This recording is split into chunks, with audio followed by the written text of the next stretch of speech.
আপনি ভিডিও দেখেন, লাস্টে বলাও আছে, মুজাহির ভাই প্রত্যেকটা ভিডিওতে বলা আছে। প্রত্যেকটা ভিডিওতে বলা আছে, ঠিক আছে, কিন্তু সে তাকে আমি কেন বিশ্বাস করি সেটা আপনি বলেন।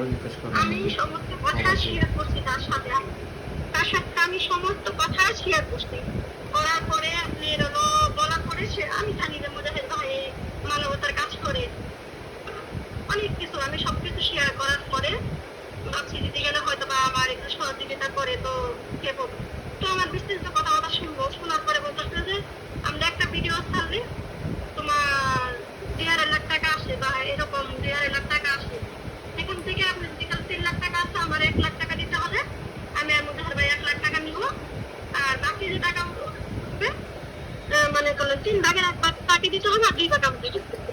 আমি পরে বলছি আচ্ছা ঠিক আছে, আপনার ধারা যদি গেলে আমার একটু সহযোগিতা হয় বা উপকার হয় তাহলে তো কোনো সমস্যা নাই। তো এই ক্ষেত্রে দেখা গেছে যে বলতেছে যে না দেখো তুমি তুমি ঠিক আছে, মুজাহির ভাই আসতেছে, আমি ফোন দিছিলাম আসতেছে, আশা করে তোমার কথা বলবো, এইগুলো বলার পরে কতক্ষণ কথা বলছিল, কতক্ষণ কথা বলছিল মুজাহির ভাই? আমি ফোন দিছি। হ্যাঁ মুজাহির ভাই ভিডিও কলে কতক্ষণ কথা বলছিল? না, মুজাহির ভাইয়ের সাথে আমি কথা বলি নাই। মুজাহির ভাইয়ের সাথে আপনি হলো একদিন কথা বলছিলাম, আমি বলছি যে আপনার সাথে খালি কথা বলতেছি, তাহলে তো মুজাহির ভাই যে আপনি বললেন যে মুজাহির ভাই আসতেছে, তাহলে মুজাহির ভাই পরে সে আমার একটা বাজে একটা প্রস্তাব দিচ্ছে যে দেখো তোমার সাথে মুজাহির ভাই কথা বলবো, আমি কথা বলবো কিন্তু শর্ত আছে। বলছি যে কি শর্ত? ওই যে সেটা আমি তোমার দিতেছি, যদি তাহলে এই কাজটা করো তাহলে।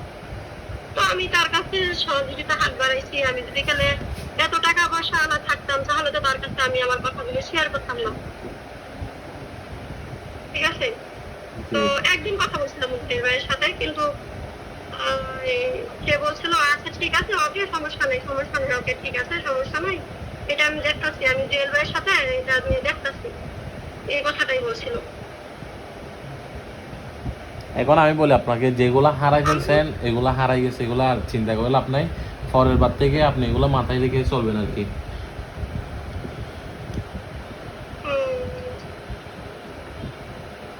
মাথায় রেখে চলবো, ঠিক আছে, কিন্তু আমার যে কথাগুলো বলার ছিল আমি তো বলতে পারলাম না, আমার কাছ থেকে কেমনে এগুলো হয়েছে।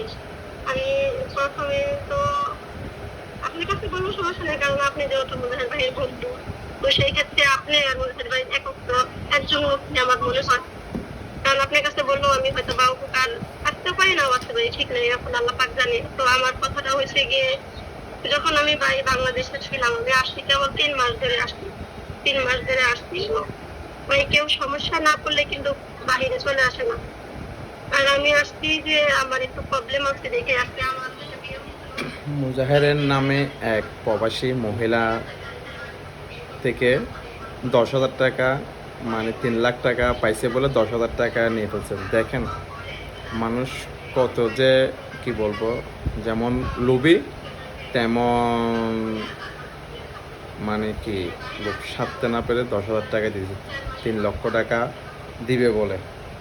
আসলে যারা প্রতারণা করতেছেন তাদের আপনারা দয়া করে এরকম কাজ করবেন না। অনেক মানুষ অনেক কষ্টে থাকে বা কষ্টে আছে, ওইসব মানুষ থেকে আপনারা ইমোশনাল করে এত টাকা পাইছে আপনি এত টাকা দিবেন এরকম করে ভাই, আসলে ভাই ভালো কিছু করা যায় না। মানুষের নাম বিক্রি করে এমন কোনো কিছু করবেন না যা আপনার ভবিষ্যতে আগামীতে যেন আপনার এই দুনিয়া এবং পরকালের দুনিয়ায় অনেক বড় একটা ক্ষতি হবে, বুঝছেন। দয়া করে কারো নাম বিক্রি করে কারো নাম ভাঙিয়ে কারো ক্ষতি করবেন না, বুঝছেন। বেশি বেশি করে এই জিনিসটা শেয়ার করে দিবেন। আসসালামু আলাইকুম।